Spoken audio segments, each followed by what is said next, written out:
Hi, I'm Laruga Glaser, and you're listening to Satya Radio.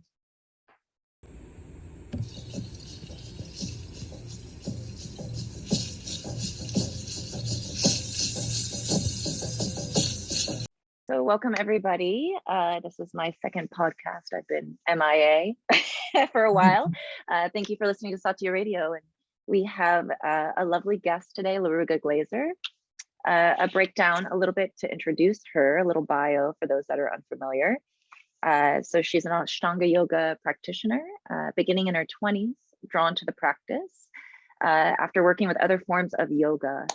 So committed practice, traveled to Mysore, India, where the late Patabi Joyce taught, and now Surat teaches.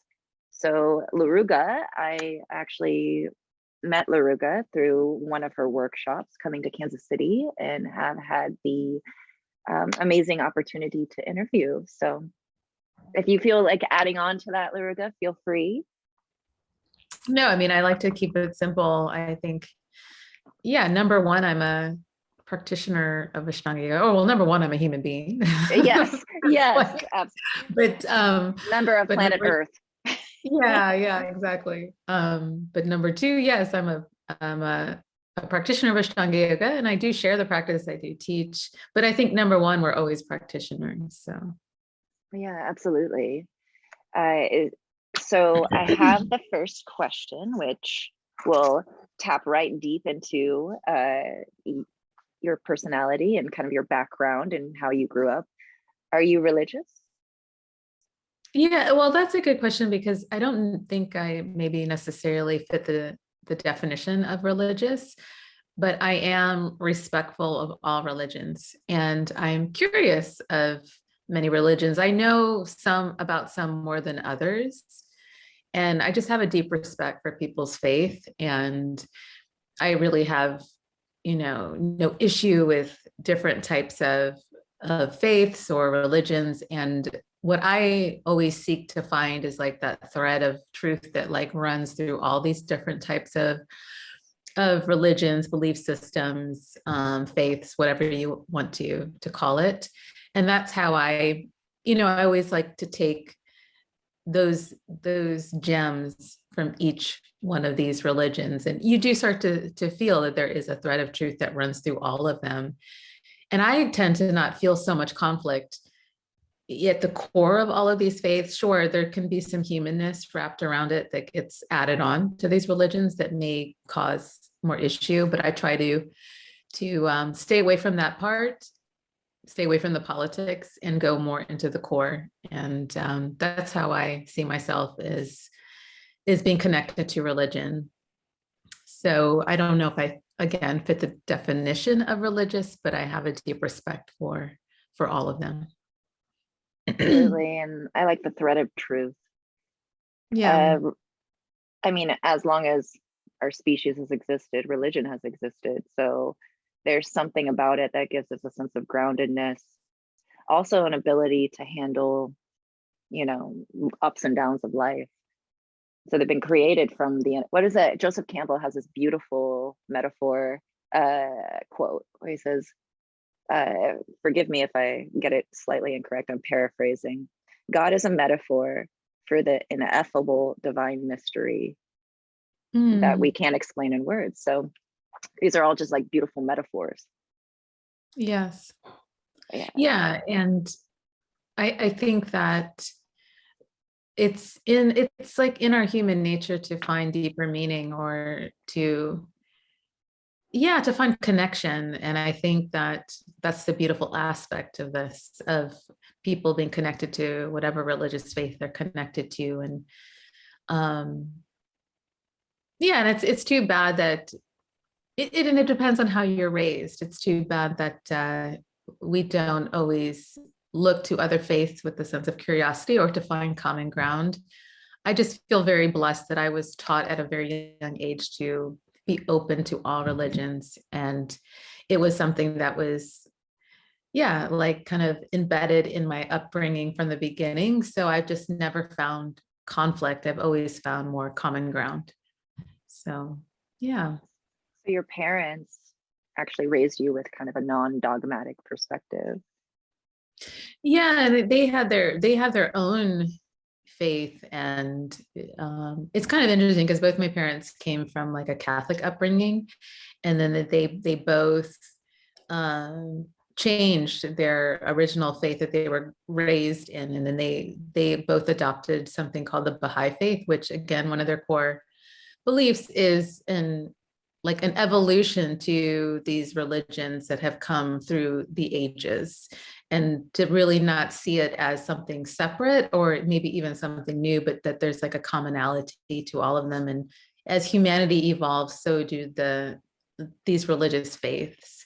Not everyone may agree with it, but I just don't find any argument to that way of thinking. So it's, yeah, something I was taught early on, and I, yeah, still stand by it. And I still also at the same time acknowledge that there's so much more for me to learn because, like I said before, there's some religions I know a little bit more than others.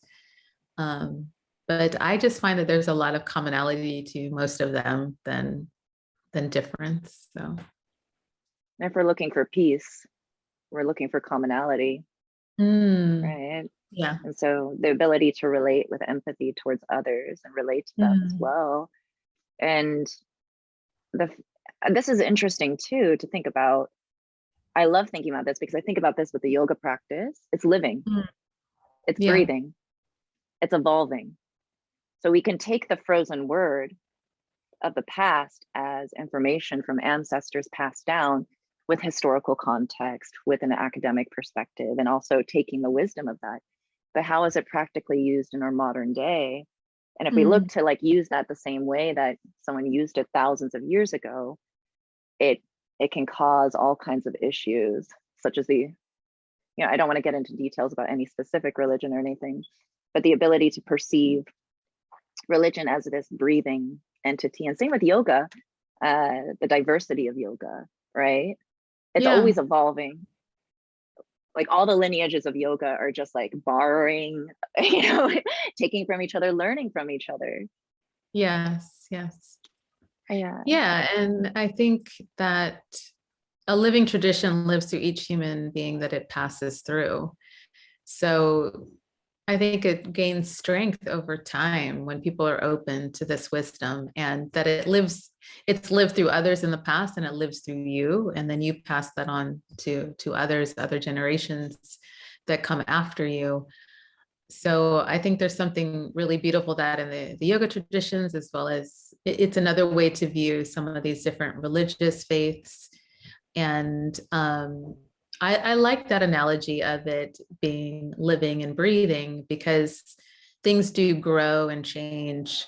But at the same time, there's always these core truths, just like yamas and niyamas. Like what I appreciate about that is that it doesn't matter if you've lived 5,000 years ago or you will live 5,000 years in the future, these attributes always hold true with the times. And I think it's good to just always have contact with that, because what keeps me, like, at least in my experience, keeps me knowing what is true is those timeless attributes, because sometimes a lot of politics and a lot of BS can get put on top of anything, a yoga method, it can be a religious faith, that we get attached to certain things and we don't allow those core values to really stand present, like those core timeless values. So I find it interesting because we always work with paradox too. Like there's things that kind of always stay true, but there's also parts that always change. So we're always working with those different polarities, and it's part of life, and finding the balance. So. Absolutely. And you could think of maybe like if we're using the metaphor of the plant, right? The deep roots or the essence of truth. Yes. And expressed through a myriad of times and ages in different ways. But they do hold true. These are thousands of years old philosophy that is still, the Upanishads and various, Vedic texts are still resonating in this deep. This is why I think yoga is contagious.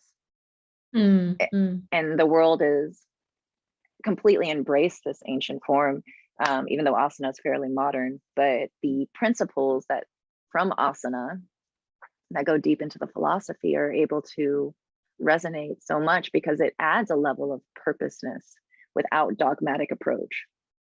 Yeah. I mean, I would actually argue, I don't agree that asana is new. You know, Um, that's a personal, it's something in my core, in my intuition that tells me that there's deeper roots to that than maybe what certain scholars like to claim. Because I also come from, like, you know, like I was saying before, like in my mom's family line, there is it's an indigenous culture she's connected to. And like I think there's something in my heart and soul that really acknowledges like these how you connect to the body. There's something very organic and very old and ancient about it. So I, you know, maybe I don't have the proof, but my spirit says that it is. Yeah. and I guess I should define it more. I agree too, because I almost, so yoga as East Asian studies, and even in East Asian studies, you know, like in India and so forth, there was evidence of like certain postures held for a long time. And I agree, like Yeah. history is like a window. This is the Mm, best metaphor I've heard. Sometimes you just see parts of it, right? And then as yeah. we learn more information, it widens to a bigger perspective. But in Belize, actually, which your mother's side is from, Yeah. Yeah. yeah, when we went to the temples, we had an amazing tour guide, and he was Mayan entirely. And he would talk about his little girl. And if you look at little kids, they're doing yoga poses all the time and different Mm, variations. And yeah. he would look at her and she would be just doing these postures that she wasn't watching television, she wasn't doing anything. And then he showed me facades of the temple, right? Mm, And there was lotus position. And yeah. so I agree with you that it must have been passed down orally through lots of indigenous cultures, because there's elements of the Mayan culture, which unfortunately we don't know more, um, due to the burning of texts and so forth, but that had like early chakras and energy systems and third eye. And so it is tapping into that deeper knowledge. So um, there is an ancient element to it for sure. Like you said, though, like academically, we're just waiting for that window to open, right? Yeah, I Yeah. mean, I think too, I kind of, you know, like, and I hear what you're saying, because I think too, there's something when, well, yeah, when you look at a child is so more deeply connected because they haven't been like necessarily given like the conditional ways of being yet, or you know, it slowly starts to creep in, but they're still very fresh and like I feel like very connected. But you know, I've been learning that the history, I think kind of what you were alluding to, at least in my perspective, is just a snapshot. And sometimes you're kind of led to believe certain things because somebody has like a million degrees behind their name. But that's not enough for me. Yeah. So, you know, like it's to me, so much of this can't be penetrated only through the mind. I mean, I'm a cerebral person too, but I also feel like there's yeah, like there's these roots that you feel like in your soul that just kind of like a recognition of something. I feel like when I started to do postures, and again, it's not only about postures.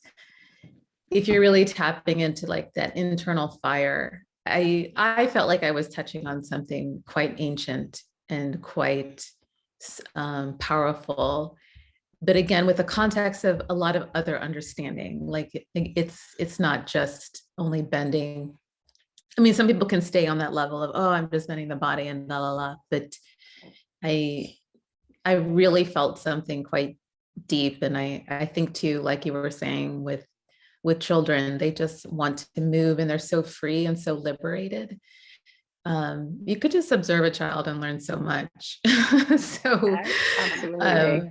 and we miss that as adults. It's good that we learn and we read and that we study, but sometimes we forget that liberation within ourselves that's just not so worried about how other people perceive us. You know, of course, we need to be kind and, you know, and have respect for others. But I think too, we sometimes get too worried about how people perceive us, and we're not as fully free as we could be, you know. And yeah. Oh, absolutely. When I watch my nephew, it's just I'm fascinated by the psychology of children, and one thing that it's from the Tao. There's a statement that it says, when I am content with simply being, or when you are content simply being yourself and don't compare or contrast, everybody will respect you.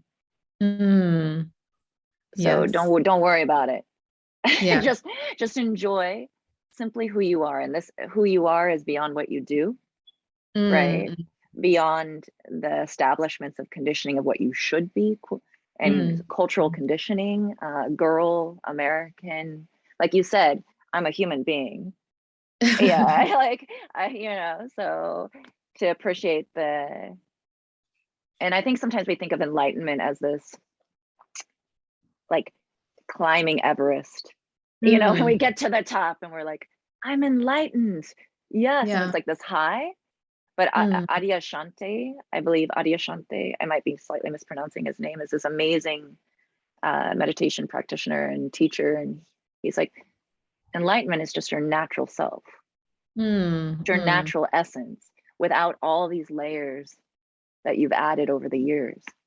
Yes. So children, in an aspect, they don't have the context of knowing how to navigate the world.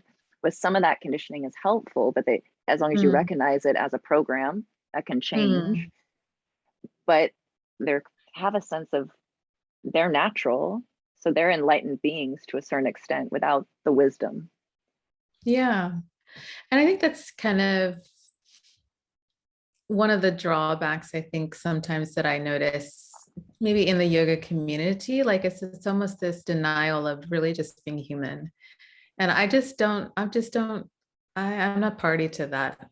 I remember maybe years ago, I was thinking, oh, I need to evolve into something else. But no, you need to kind of, I, I've learned to really respect and honor my humanness. This is what if you believe it, like this is, you know, the time and the place maybe my soul decided to be. Why not just honor it and just immerse myself in it? The anger, the joy, the despair, the truth. I don't know, like it's just like allow myself to be human, like because sometimes it seems like people are always looking to transcend it. I don't know if that's all what it's about. And I know when I'm around others who are really embodied in themselves, it's just a pleasure to be in their presence. They're not trying to be anything more or anything less either. And it's just, I've met a few of these rare people that are just truly in themselves. And it's just always a pleasure to just be in their space. And also a transparency in who they are in the moment, which I just really appreciate, like when I see it. And um, I used to have, when I was younger practicing yoga, I used to have more of these lofty ideals. And now as I get older, I just really want to just be more in this human experience and just revel in it and just, yeah, enjoy while I'm here. Why Right. not? What's the point? Unless, I mean, that's what it goes back to, is like a quote from my favorite mentor, Christopher Wallace, is like, our only task in this life is to awaken to the miracle of what we are. Yeah, yeah. And everything else descends from there Mm. with awareness. I guess I should get to question 2. Do you have rituals? Yeah, I mean, I think um, sometimes the rituals like change a little bit because I do travel from time to time. But what sets me straight, where I just feel more connected, is days that of course, I do my yoga practice or my asana practice, meditation. Also, I like to journal, like just getting rid of residue, that maybe that's left over from the meditation and the asana practice.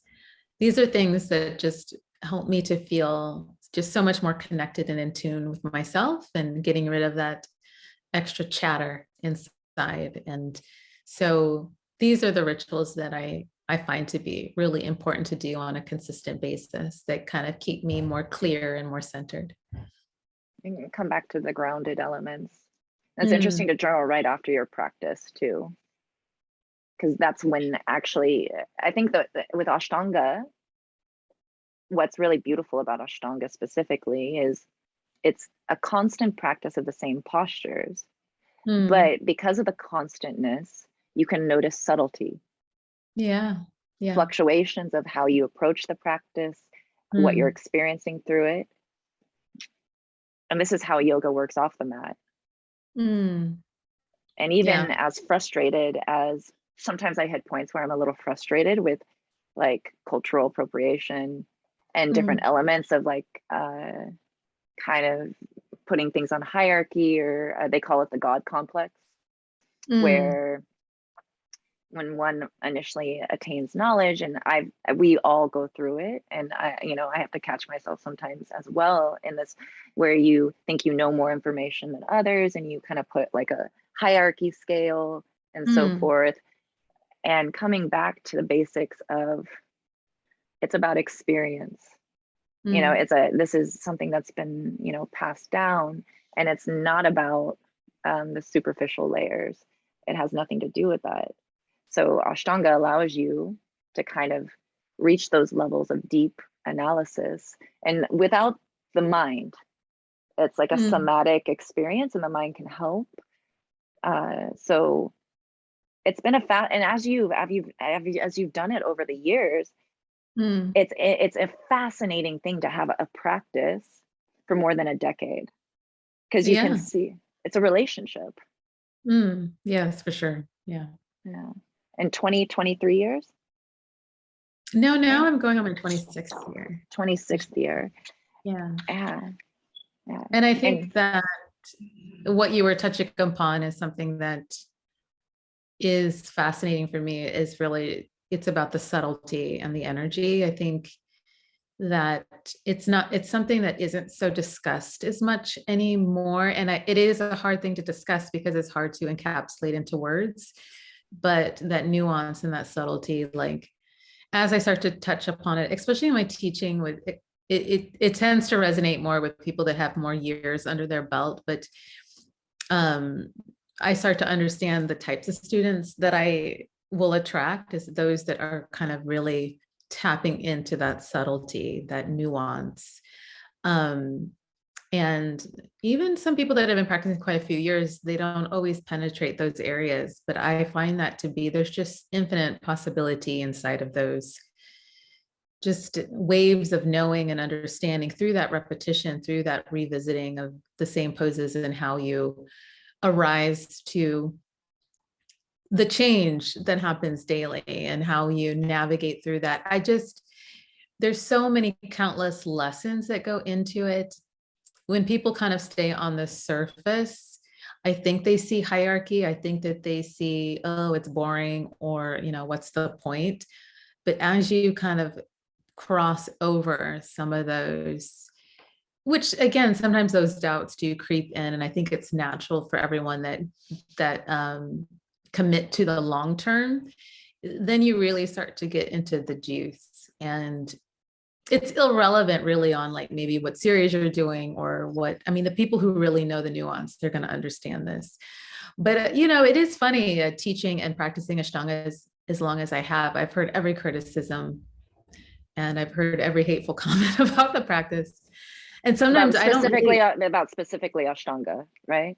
Yeah, it's interesting. And I'd actually never take offense, because I'm like, wow, like you just didn't go deep enough to the recesses of these other aspects, like, is it for will everyone feel attracted to it? No. And I'm not saying, it should be necessarily for everyone, but when you kind of like get past some of the mind stuff, and also listening to other people's opinions about it, because when I was in Madrid, I had a conference where I was asked this question, like, like why have I, done it so long? Or sometimes there's, that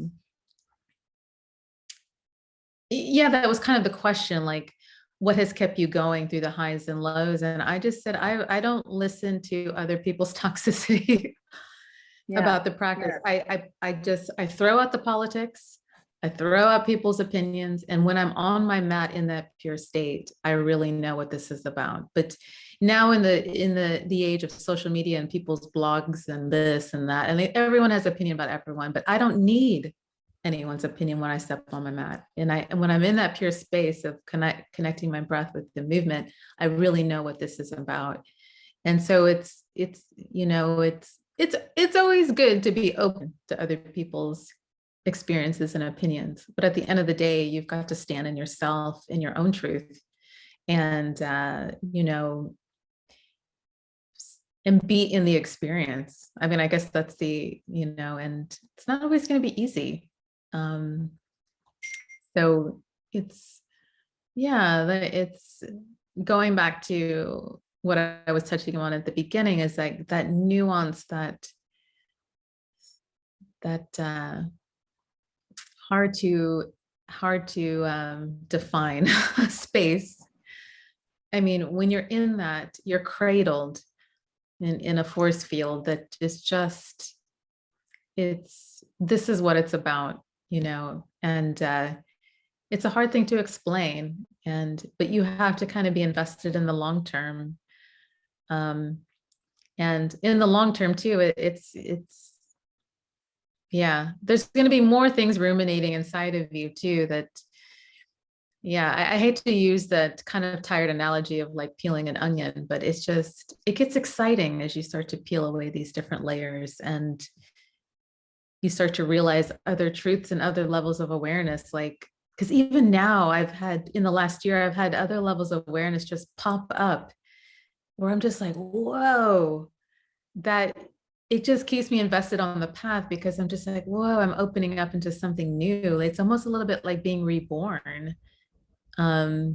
And that's the beautiful thing about being invested in something long-term, or in the yoga practice that kind of keeps you curious and growing and exploring.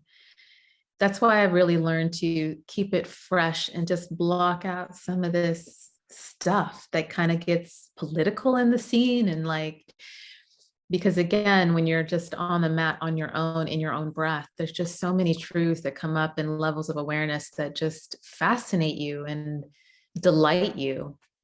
And that's what I would really inspire others to, keep going.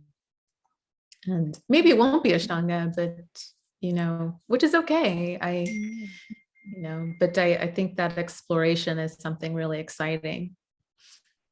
And I think a lot of the commentaries on ashtanga is from individuals, right? Individuals with the practice. And there's a healthy, each body type is different. Some have extreme mobility, and there's a healthy way. Like, I practice a healthy form of ashtanga for my body, which means does not doing ekapada, putting it back here, because or else there's knee problems. So finding that level of respect within your own truth, and realizing that within every tradition, there's people that accidentally adjust too aggressively, like an ashtanga or so forth. And what you were saying was so beautiful, is like coming back to your truth, coming back to in a world of novelty seeking, short attention span, and then also not being able to recognize experts. And I'm not saying we should always go off expert opinions, because like you said, there's personal truth and personal experiences. Those that speak don't know. Those that don't speak know. And this is just not relative in all contexts. Yeah. But when we're looking to say our opinion and want to kind of push it on others, this means that we don't believe our own opinion. And so coming back to our personal truth and being able to respect others, because they've probably had different experiences with the practice and so forth. And like you said, you can find this walking, you can find this in different, whatever connects you. But the basics of asana it combines breath, duration of attention, and physical movement, which are all extremely beneficial to the body. And that's one thing that I think is the most apparent in my practice personally, is noticing my attention span. Yeah. And the ability to train the mind so it doesn't run the programs. And then your thoughts serve you. and you're able to separate your identity from the thought system. Yeah. Even though those are expressions. And then, you're able to step back as the witness. They're always talking about the witness, right? And I love how you brought up the point of transcendence earlier, because the only reason we can experience this is because we have a body. So let's love it. Yeah. Let's love being here in the sharpness of pain, in the sharpness of tragedy and loss and boredom, and spectrums of bliss and holding your first child or whatever it may be. How do we find a deep gratitude? Because ultimately, nothing is promised. And this is all we have. Yeah. And I think it's something that kind of, I guess, just resonates with me, because I don't always agree with teachings that are into like just bypassing the body. Like, okay, who cares? But it's like, it's not everything, but it's what we're in for this moment in time. And it's important to just honor the house that you're living in for the time being. And I think just recently I was listening to a teacher, a spiritual teacher that I really appreciate. He was saying something about how the body is actually a projection of the spirit. And that really resonated with me, because sometimes people like to think of it as the other way around. And that made a lot of sense to me. And he says where people go wrong is they miss the link, the linking of, the chain that links from your spirit to your body. And I think in many beautiful respects, these practices that we do, including asana, if you have that, like, kind of like that awareness, that intention, it can be such a healing space. And, like in the realm of being a student and also a teacher, I always, even as a teacher, I will tell students it's your responsibility to find the best teacher, like to find somebody qualified and to, test people out and see there's two sides to it, because it's not your best friend. Because I learned this as a student myself. I wasn't looking for a best friend. I wanted someone that would push me in the right ways, and really tell me the truth. At whatever level that I needed as I was exploring the practice. So I didn't need to be coddled or anything. But again, we should never be in agreement of abuse either. That's, out of line. But as students need to take the responsibility to really find the best teacher. And I don't know, when I'm a very kind of savvy person. I mean, when I was exploring teachers, I didn't waste my time. If I didn't think I was getting the best quality, I was out. I was out. I mean, and I could feel it. Like I knew that I had limitations to what I knew, but if I felt like, oh, I'm not really getting the quality here, I did not waste my time. That's how I worked. And there were some instances where I had to do the best with what I had and where I was, maybe in a certain location. And then I kind of would understand clearly, okay, I understand the limitations maybe to this teacher. And still, I was always respectful. I think that's also really important, because it is important to have that respect to people that are offering whatever wisdom that they have. So,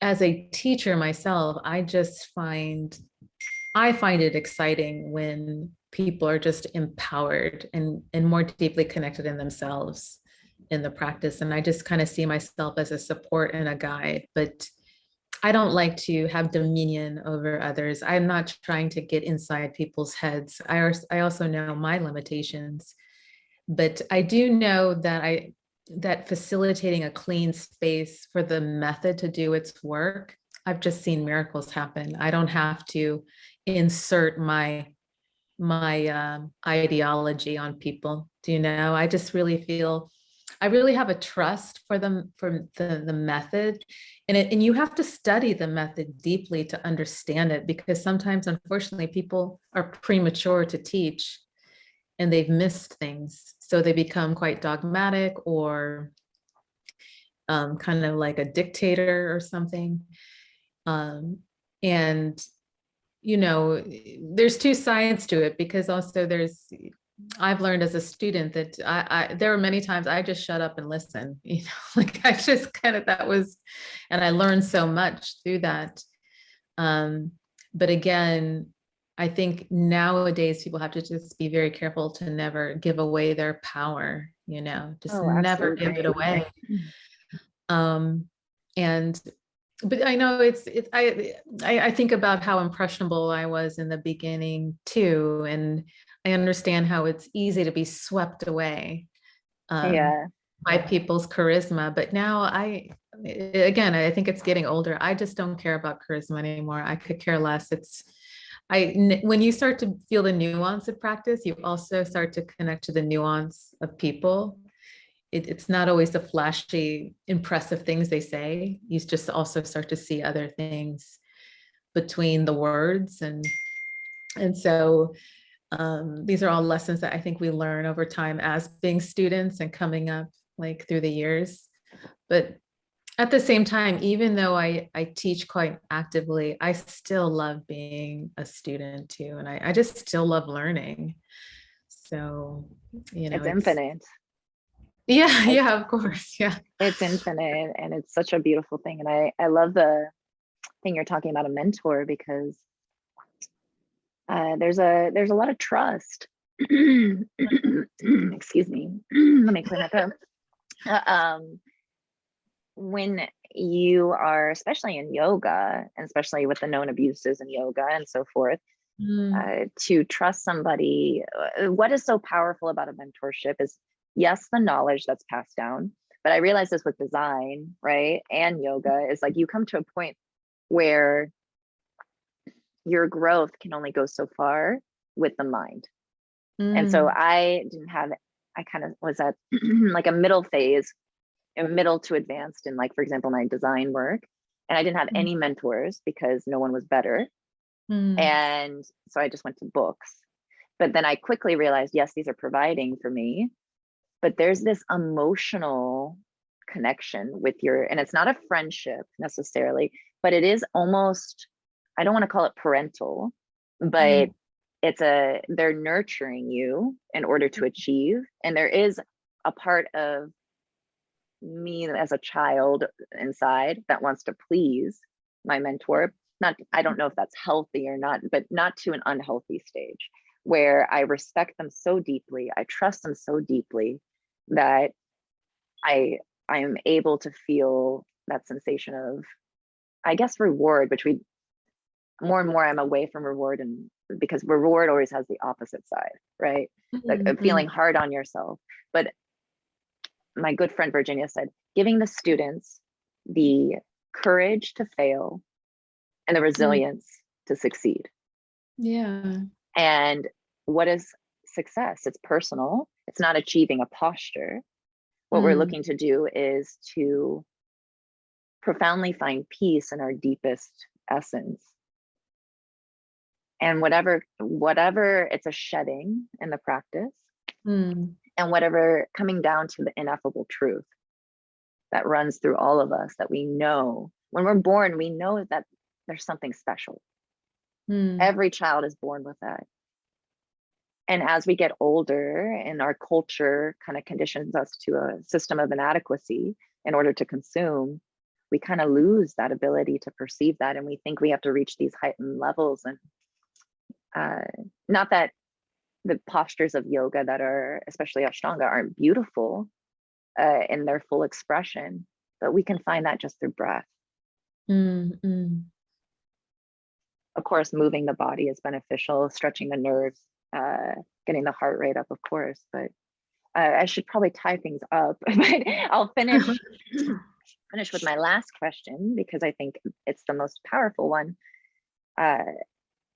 So we're living in an age of climate change, political unrest, especially in America, and a feeling of uncertainty because of the pandemic.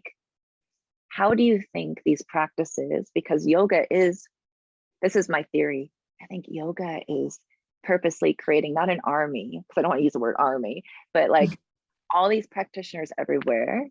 And even though they may be novices and they may be learning the practice, but there's this theory that they're going to reach out and help with these practices. And what are the practices to you that would be beneficial to the individual and beneficial to the whole of our species, which is a big question. So feel free just to answer a pocket. Yeah, I mean, there's a lot in that particular question. It's a whole nother podcast, I know, but yeah, it's a pretty, and it's also something that I've like contemplated and contended with in the last few years. You know, it is very interesting, like being born and raised American, but also living in Sweden for 13 years. I've gotten to see, like, just been able to step out of kind of my upbringing and also like just really active conditioning that I didn't even realize was there until I kind of really had to really stepped out of it for like over a decade, and the unwinding that kind of happens, the different perspectives that you observe and see living in Europe and also throughout my travels, and also deepening my yoga practice over the years. And what, you know, I see it in yoga too, like a lot of people, and this is something that's changed for me in the last few years, is I'm just not attached to ideologies anymore or labels. I don't really care. I used to be more invested in these things. I have no interest in being identified to a political party. I have no interest in that at all. It just, to me, what the yoga practice has taught me, if we could think about just experience, it's action. What actions do people take? I don't care what party you say you're from or even what your belief system is. I'll look at your policy and I will make up my mind. What's interesting about stepping outside of the US, and maybe I'm taking this question to another turn, is how focused it is happening worldwide through social media, but in the US particular, we're so into image. Exactly. And the illusion of people's images, but when somebody comes with you with truth, I'm talking about real facts about maybe a certain political leader, they can't absorb it because they're more in love with the image than the truth. And we love in a US, we love pretty packaging, we love pretty marketing and all these things. We love charisma, we love celebrity. And it can really, even in yoga, we can really miss a lot of things.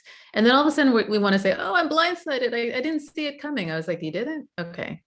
So it's, living in Sweden is so interesting because no one gives a shit like what your rap sheet is. I mean, it's really funny. And refreshing too. Yeah, it's super funny. It's like they're into good quality and good, like, you know, like, Substance. you know, but I've had, and that's interesting because I live in Stockholm, which is the city in Sweden, but I've had celebrities in my classes but there's such a, who cares?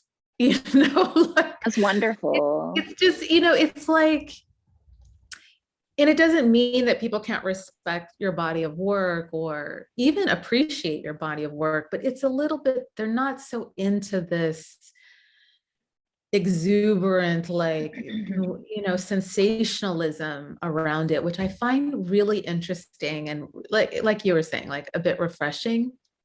And so now I've kind of like been taking a little bit of a turn, but like, for me, it's interesting how easily people get very attached to the ideology or the image of something, but they're just not willing to dig a bit deeper, to look at facts, to get out of the emotion. I'm not saying not to feel, but to let the emotions calm and settle a bit and just get down into the actions that you see, the policy that has been enacted.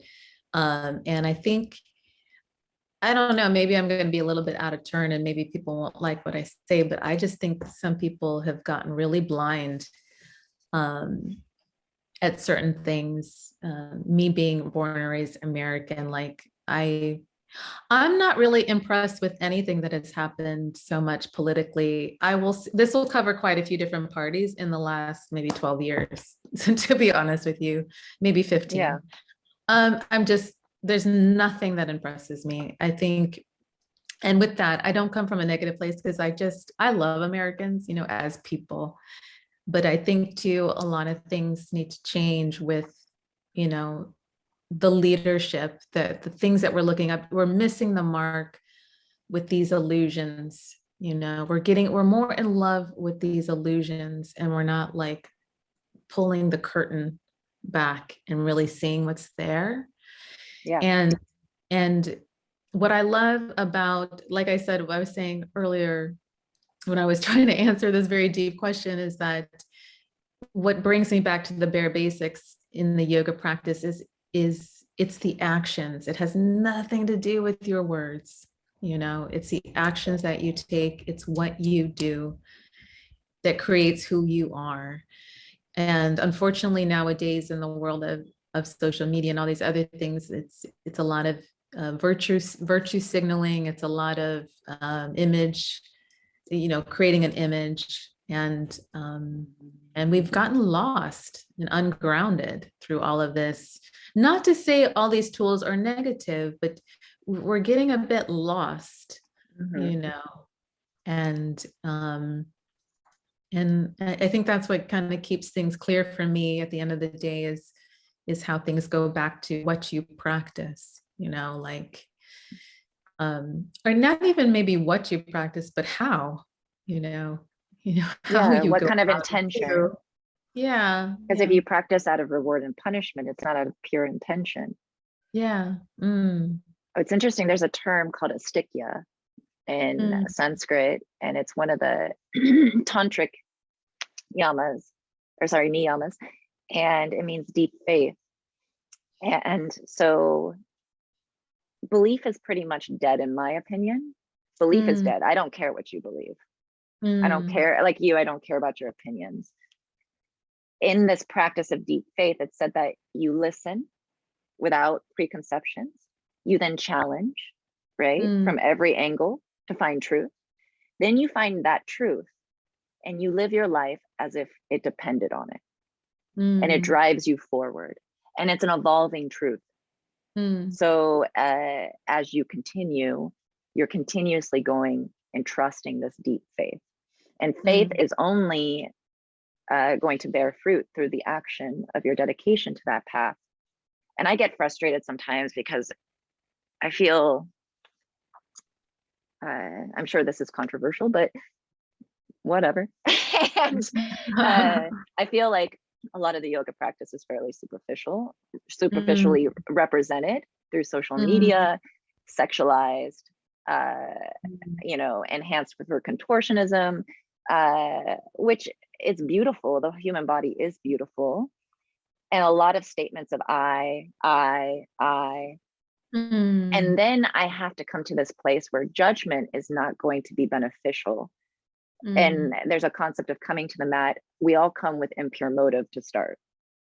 So whether we want our bodies to be better, whether we think we're inadequate, and not understanding that it's a natural evolution of the practice, and be loving, but still speak truth, but not judging others, because we're all at different levels of the path.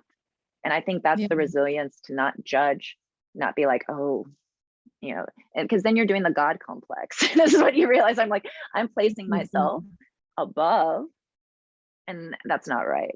I'm going to come back right here, down to the ground, and be able to speak truth, not because I know everything by any means, but to know the deep human truth that has been the thread through all religion, has been the thread through all these practices. Like the basics, staying in first order reality, the place before you have thoughts about it. What does that feel like? having non-harming, right? You know, all these principles that can help us get along and take care of the planet. So yeah. yeah. I don't want to keep you any longer, but unless, oh, I'll let you finish. And then, yeah, I know we've gone over time, so. Oh yeah, no problem. I think, yeah, what you said was really beautiful. And yeah, I mean, it is interesting observing things that you start to see that's kind of put out in regards to yoga, like, and I see a lot of, it runs through my mind. You kind of like, oh yeah, there's a lot of superficiality kind of being promoted here. But it's never going to me, I feel like it's kind of like being more, once again, sometimes the way things are communicated, it's more invested in the wrapper, not the substance inside. And I try to really challenge like people who cross my path, like who take my classes or workshops or whatever, and just be like, there's a part inside that wrapping that's just tastes so much better. The wrapping may look pretty and nice and impressive, but when you really taste like the true juice, the true that taste of fulfillment, it goes beyond kind of what we get seduced by. And it's hard to convince people of that at first. Like, I mean, I don't have to, like, I try to say it in subtle ways to kind of like point people in the right direction. But it will always be a chase, and it will never be fulfilling when it's kind of only stayed on that surface level.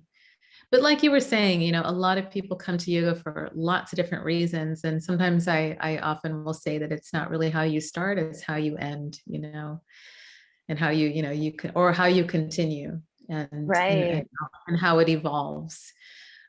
Because a lot of people come to the practice for lots of different reasons. And it could be for very, very superficial reasons, and who cares, but as long as we kind of continue to mature from those spaces, that's really important. And it's starting the conversation too. So yeah. Well, it was an amazing conversation. Thank you so much. Truly a blessing. Have a beautiful day in Sweden, and I'll send everything over to you once I edit. So yeah, thank you so much for having me. On my second podcast in 2 years. So yeah. Well, good. Beautiful conversation. Thank you so much. Yes. I'm sorry, you were saying something, but no, I was saying it's like, hopefully it's, once a year, yeah.